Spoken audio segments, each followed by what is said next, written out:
मागील भागात आपण पाहिले, ओंकारनाथनी बोलवल्यावर सायरा गेली. ओंकारनाथनी अनपेक्षित प्रश्न विचारला, तू बरी आहेस ना? सायरा गोंधळली. रडलात की काय? सायरा म्हणाली, नाही, सर्दी झाली. ओंकारनाथ म्हणाले, तरी रडून घ्या, मोकळं वाटेल. तो कोण, पंकज का कोण? तो वाहून जाईल. सायरा आश्चर्याने म्हणाली, सर? ओंकारनाथ म्हणाले, पंकजने फोन करून मला सांगितले, सायराला माझ्या लग्नाचा निरोप द्या आणि तिला जरा सांभाळा. मी सांगितलं, ते माझं काम नाही. मला कुणाला सांभाळायला जमत नाही. तुम्ही आज सुट्टी घ्या. सायरा म्हणाली, मी ठीक आहे. त्यावर ओंकारनाथ म्हणाले, ठीक आहात? मग तुमच्या टेबलावर ताजी फुलं कशी दिसत नाहीत? विसरलात की मिळाली नाही? सायरा गप्प उभी राहिली. ओंकारनाथ म्हणाले, ही प्लॅस्टिकची फुलं पहा. 6 वर्ष झाली. तुमची अपॉइंटमेंट होऊन 6 महिने. ही फुलं 6 वर्षांची झाली. वाढत नाही, कोमेजत नाहीत. तुमचे गुलाब संध्याकाळी खाली पाकळ्या टाकतात. सायरा म्हणाली, म्हणूनच मी सर्दीचं खोटं कारण सांगितलं. पाकळ्यांचं काय किंवा माणसांचं काय, ते दुःख तुम्हाला समजणार नाही.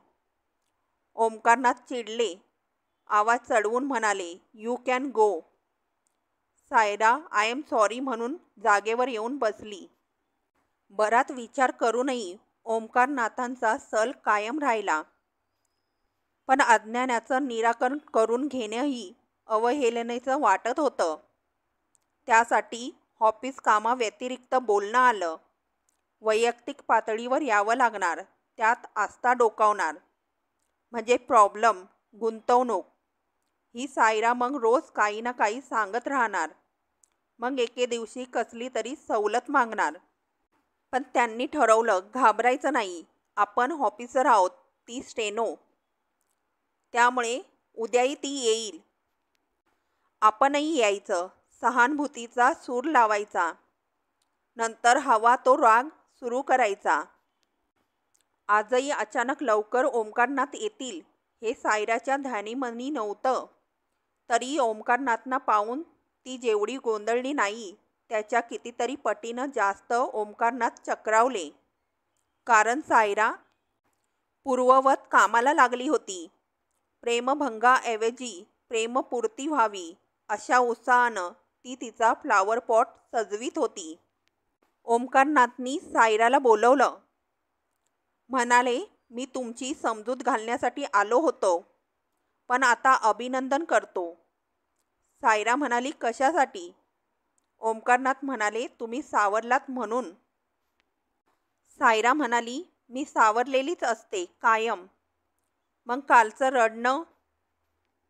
आयुष्यातले काही दिवस बेहोशीत गेले. त्या दिवसांना ते कृतज्ञतेचं अर्थ होतं. ओंकारनाथनी विचारलं, तुम्ही आज इतक्या शांत कशा? प्रेमभंग ही काही साधीसुधी बाब नव्हे. सायरा म्हणाली, तुम्ही ह्या अनुभवातून कधी गेला आहात का? ओंकारनाथ म्हणाले, बेभरवशाच्या गोष्टीमागे मी कधी धावत नाही. सायरा म्हणाली, मग तुम्हाला कसं कळणार?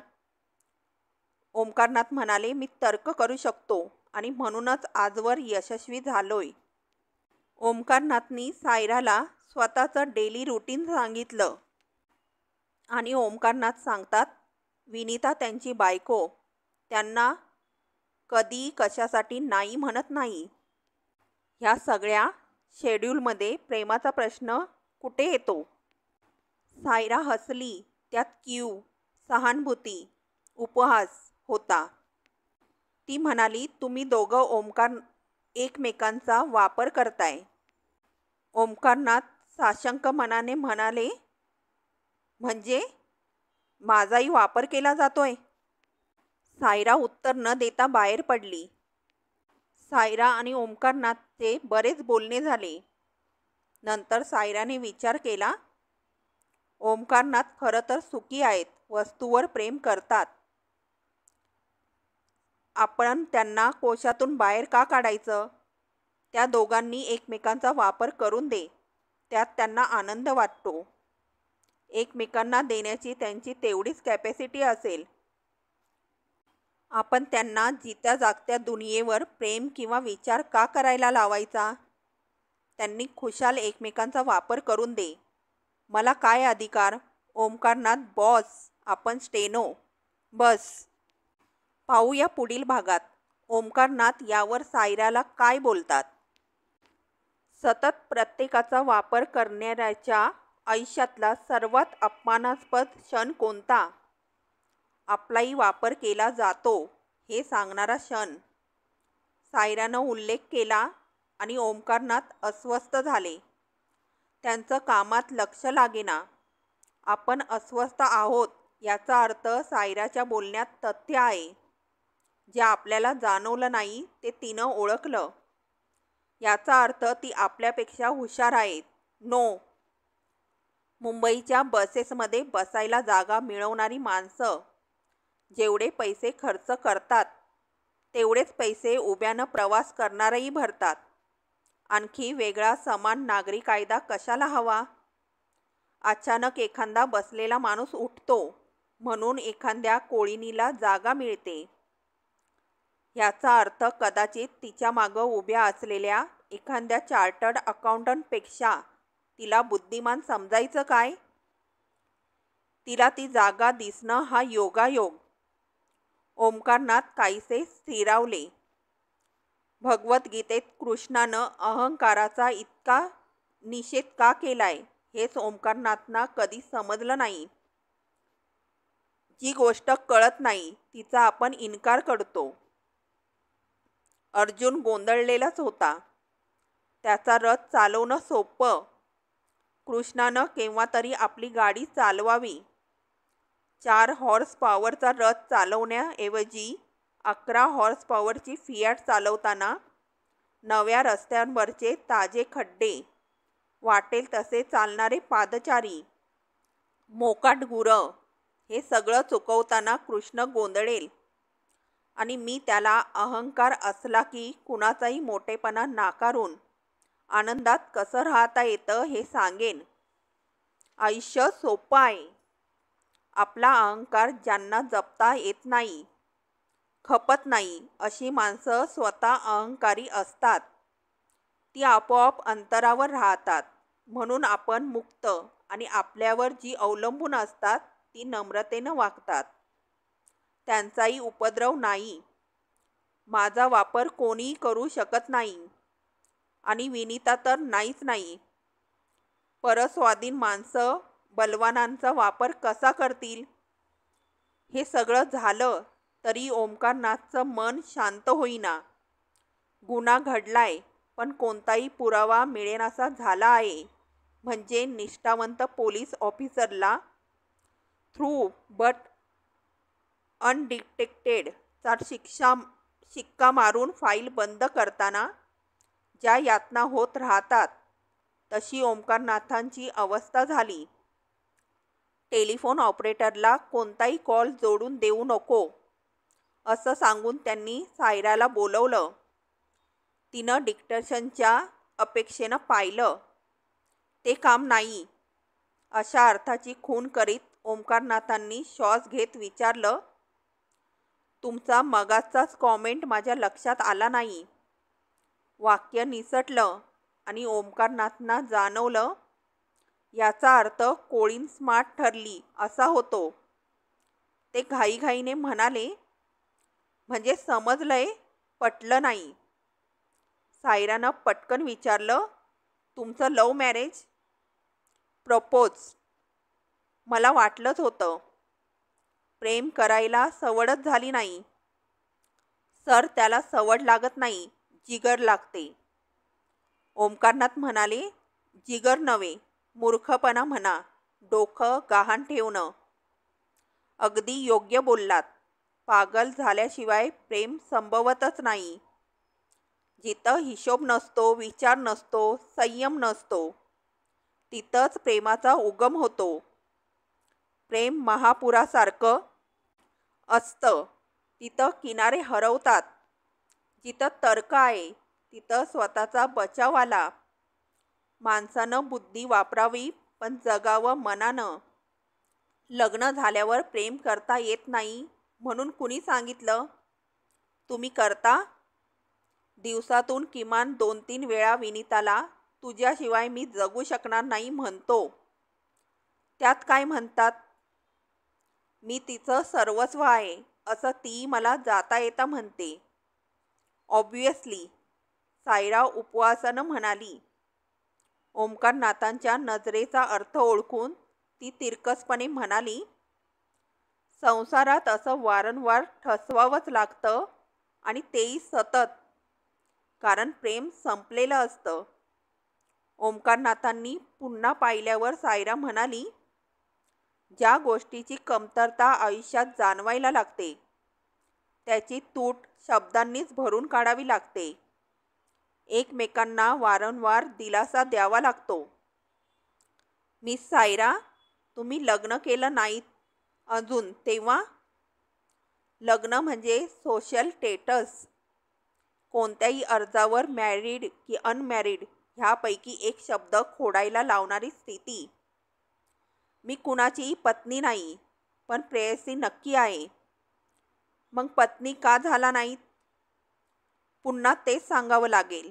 प्रेम नसेल तर पत्नी म्हणजे मंगळसूत्र अडकवण्याचा हँगर. हँगरपेक्षा हँगओव्हर जास्त मौल्यवान दागिना आहे. मी अजून प्रेयसीच आहे. विनीता माझ्यावर प्रेम करीत नाही हे कुणी सांगितलं? माझ्याजवळ पैसा आहे आणि मला पर्सनॅलिटी आहे हे तुम्ही मान्य कराल. इतरांचं राहू दे. तुम्हाला मी आवडत नाही? मोकळेपणी सांगा. तुम्ही प्लॅस्टिकच्या फुलासारख्या आहात. What you mean by that? रंग आहे, गंध नाही. आकर्षक आहात, चैतन्य नाही.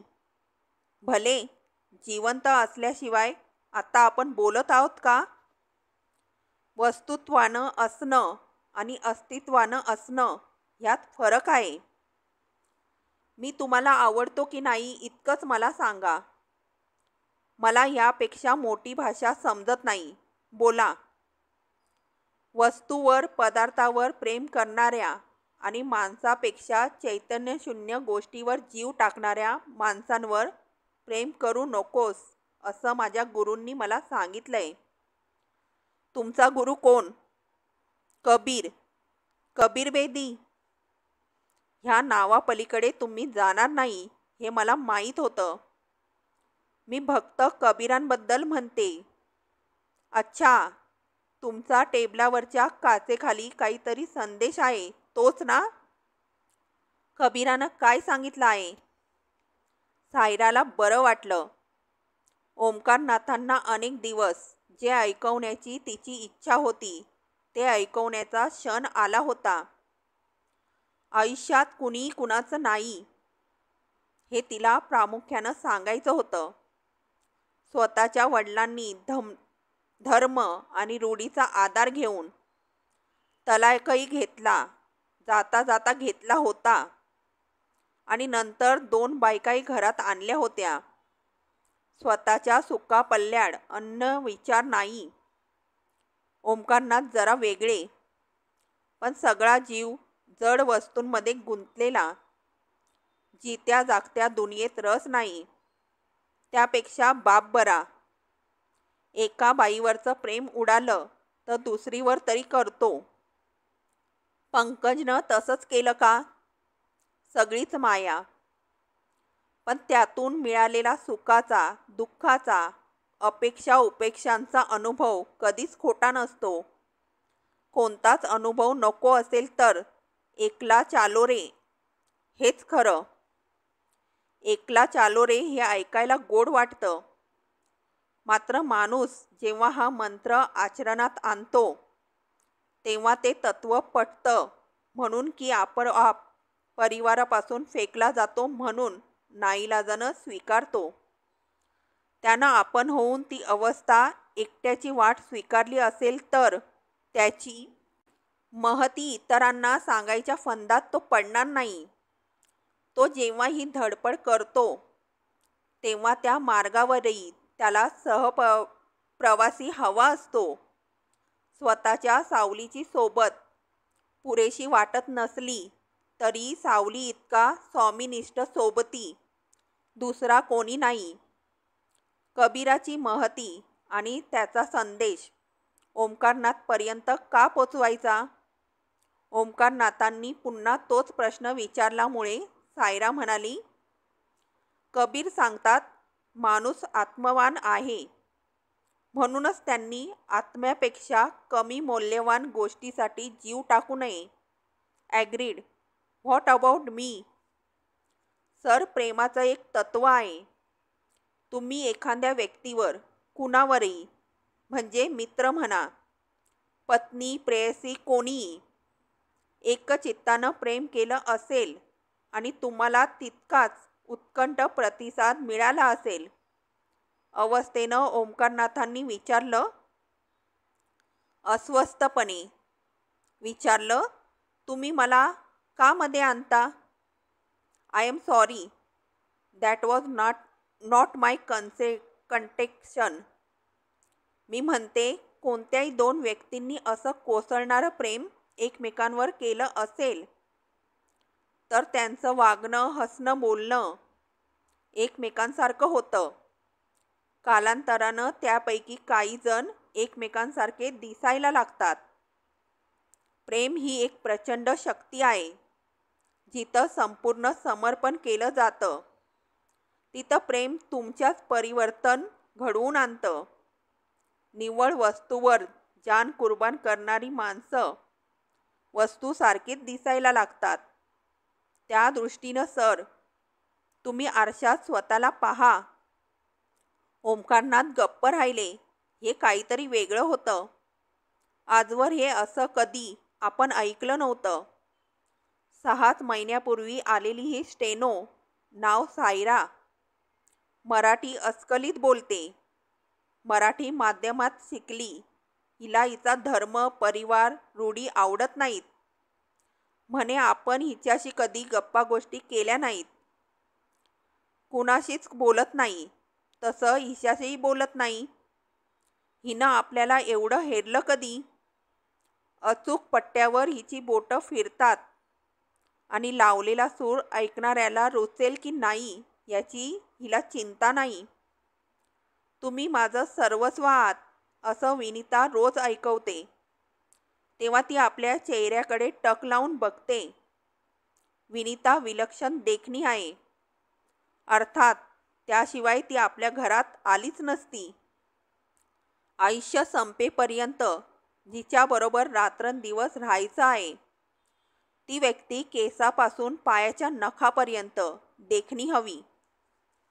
सायरा अत्यंत मामूली, पण हिनं आपल्या व्यक्तिमत्वाचं हे वर्णन करावं.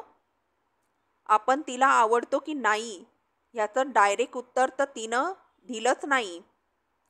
Vinita is different. Proper match. She never says no. सायराची आणि विनिताची भेट घडवली पाहिजे. म्हणजे सायराला माझ्यात जे दिसलं नाही ते विनिता तिला दाखवून देईल. Sir, I was unnecessary blunt. Sorry to hurt you. तुम्ही एकदा घरी या, विनिताला भेटा. त्यांना चालेल? She never says no to anything. Why would have to think? का? जी व्यक्ती सगळ्या गोष्टींना होच म्हणते तिच्या होकारात काय उरलं असेल? आणि म्हणूनच मग अशा व्यक्तीला नकारात जे सामर्थ्य असतं त्याची ओळख कधी होईल? ओंकारनाथांनी मी तुम्हाला आवडतो की नाही ह्या प्रकारचा प्रश्न का विचारावा? याच्यावर विचार करीत सायरा समुद्रकिनारी बसली होती. निसर्गानं सौंदर्याचं वरदान न दिलेल्या मुली पुरुषांना आवडतात याचा नेमका अर्थ काय असेल? पंकजची गोष्ट वेगळी. श्रीमंतांच्या मुलांना स्वतःच्या पराक्रमावर काही मिळवण्यासाठी बापजाद्यांची जागा ठेवलेली नसते. काहीतरी सनसनाटी करून दाखवण्याकडे त्यांचा कल म्हणूनच जात असेल. पण कृती करण्याचं धाडस जर नसेल तर वैचारिक पातळीवर क्रांतीचे झेंडे लागतात.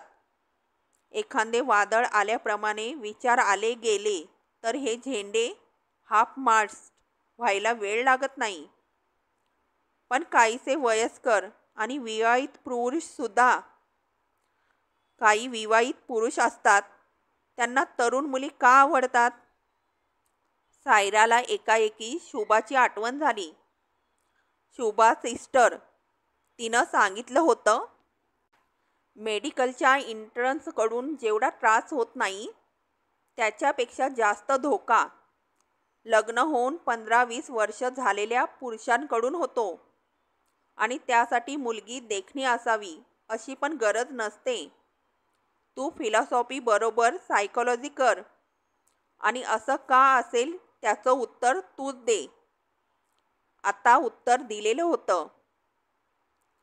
सगळ्या वेदशास्त्रात श्रुती आणि स्मृती याच्यावर भर दिलाय. श्रुती म्हणजे ऐकलेलं आणि स्मृती म्हणजे लक्षात ठेवलेलं. दोन्हीत अनुभवांचा उल्लेख नाही.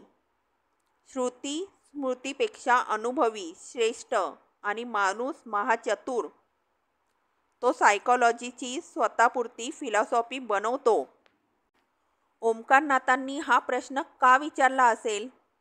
माझ्यासारख्या सामान्य दिसणाऱ्या मुलीला आपण आवडतो का, हे त्यांना का हवं असेल? होकारार्थी उत्तराची अपेक्षा त्यांनी देखण्या बाईकडून करावी. मी हो नाही म्हटलं तर काय फरक पडतो? सायराचे विचार थांबले. बाहेर हॉलमध्ये ओमकारनाथ कुणावर तरी अकारण चिडले होते. नेहमीसारखा आरडाओरडा करून ते बाहेर पडले. सायरा भानावर आली. आपण अजून ओमकारनाथांच्या त्याच एका प्रश्नाभोवती फिरत आहोत. आपल्याला काल समुद्र दिसला नाही, लाटा दिसल्या नाहीत. विचार लाटा आतून मेंदूला झोडपत होत्या. त्या सूक्ष्म पारदर्शक विचार लाटांनी समुद्राच्या सगुण साकार लाटांचंही अस्तित्व नाहीसं केलं होतं. खरंच वस्तू जेवढी सूक्ष्म तेवढी स्फोटक. सर्वात सूक्ष्म काही असेल तर ते विचारच. म्हणूनच अस्वस्थ उद्ध्वस्त करण्याची त्यांची शक्ती अफाट. आपण त्यांच्या स्वाधीन का होतो? मग मंडलिकांच्या शिकवणुकीचा काय उपयोग? विचारांची काही चूक नाही. आपणच त्यांच्या स्वाधीन होतो. ज्यांच्यापासून अंतरावर राहायचं त्यांना आपण घरातच जागा देतो. आपल्यापेक्षा ओमकारनाथ सुखी. विचार वगैरे भानगड नाही. कुणावरही चिडतात, बाहेर जातात, शांत झाले की परत येतात. आपण त्यांच्या प्रश्नावर इतका विचार केला, करीत आहोत, हे त्यांच्या गावीही नसेल. आपण त्यांना त्याचा अर्थ विचारला आणि ते पटकन म्हणाले, it was just a casual question. तर छे, काही खरं नाही. प्राध्यापक मंडलिक सांगतात ते आचरणात आणायलाच हवं.